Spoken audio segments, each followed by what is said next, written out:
आपको बता दें कि हिमाचल भवन की नीलामी मामले को लेकर मुख्यमंत्री सुखविंदर सिंह सुक्खू ने कहा कि राज्य सरकार कोर्ट में जमा करेगी 64 करोड़। डबल बेंच में तब अपील सुनी जाती है जब पैसा जमा हो। संपत्ति अटैच करने का फैसला एक सामान्य प्रक्रिया है। हमने अडानी के 280 करोड़ रुपए भी जमा किए थे। प्रदेश की संपदा को लूटने नहीं देंगे।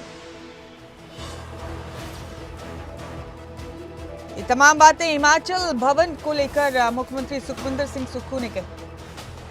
आपको सुनाते हैं मुख्यमंत्री ने क्या कहा।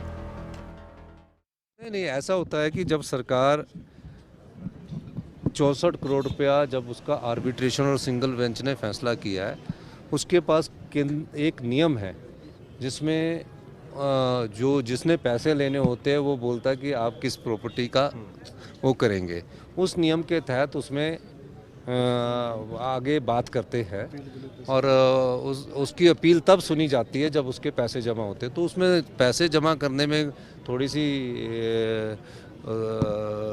देरी हुई, मैंने उसकी भी जानकारी प्राप्त की है।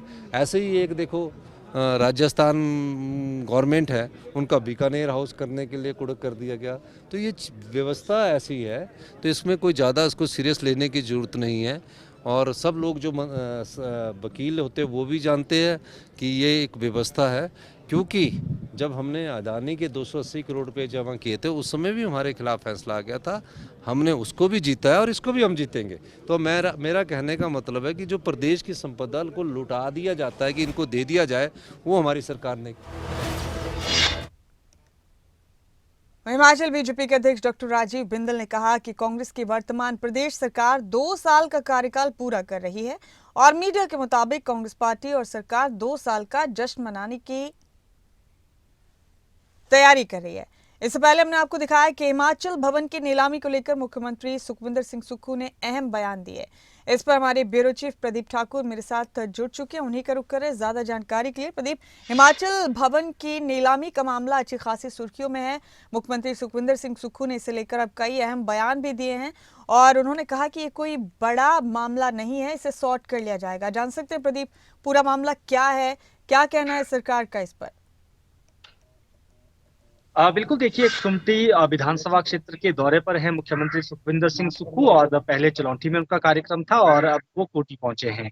तो अलग अलग स्थानों पर उनका स्वागत भी हुआ है और इस दौरान जो प्रदेश के कुछ ज्वलंत मुद्दे चल रहे हैं उनको लेकर भी मुख्यमंत्री ने अपनी बात कही है। और इसमें मुख्यमंत्री ने एक बड़ा बयान ये भी दिया कि जो भी विकास के काम हुए हैं उनमें हम कोशिश यही कर रहे हैं कि वो पूरी तरह कंप्लीट हो, उसके बाद ही उनके उद्घाटन किए जाएं और उस शिलान्यास भी उस स्थिति में किए जाएंगे अगर 30% पैसा हम पहले ही उसको जो है एलोकेट कर देंगे, उसके बाद उसका शिलान्यास किया जाएगा। और पूर्व सरकार पर निशाना साधा कि उन्होंने आधे अधूरे भवनों का शिलान्यास उद्घाटन उस वक्त किए हैं।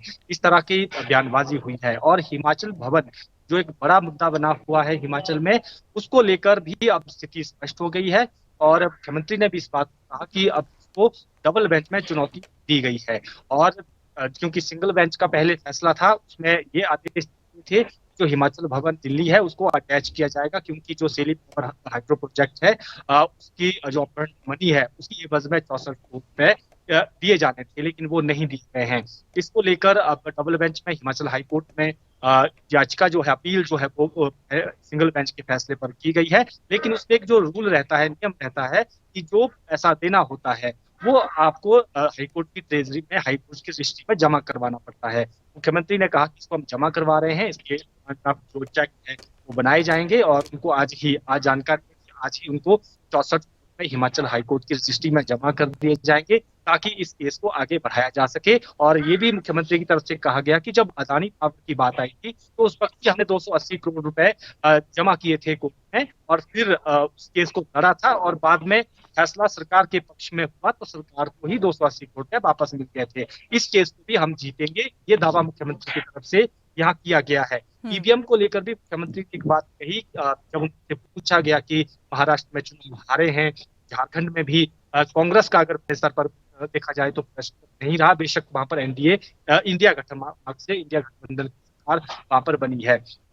लेकिन मुख्यमंत्री ने कहा कि जो ईवीएम को लेकर सवाल उठ रहे हैं उसको लेकर एक बार जरूर चेक किया जाना चाहिए और उसमें एक बात देखनी जानी चाहिए कि जब शक सब लोग कर रहे हैं तो क्यों ना एक बार बैलेट पेपर पर चुनाव को इस तरह की ये चीजें होनी चाहिए। ये मुख्यमंत्री ने जो यहाँ पर बात जो है, एक बड़ा बयान हम कह सकते हैं कि वो मुख्यमंत्री की तरफ से दिया गया है। उन्होंने ये भी कहा कि जो तकनीक के जानकार हैं वो भी बार बार ये बात कह रहे हैं कि जो टेक्नोलॉजी से जुड़ी चीजें हैं वो हैक हो सकती हैं। तो ऐसे में जब शक पैदा हो चुका है तो क्यों ना एक बार ईवीएम की बजाय जी। बैलेट पेपर से चुनाव करवाए जाए। तो ये बयान भी मुख्यमंत्री का काफी महत्वपूर्ण बयान हम इसको कह सकते हैं, और पहले भी इस तरह के बयान मुख्यमंत्री चुनाव रिजल्ट के बाद देते आए हैं।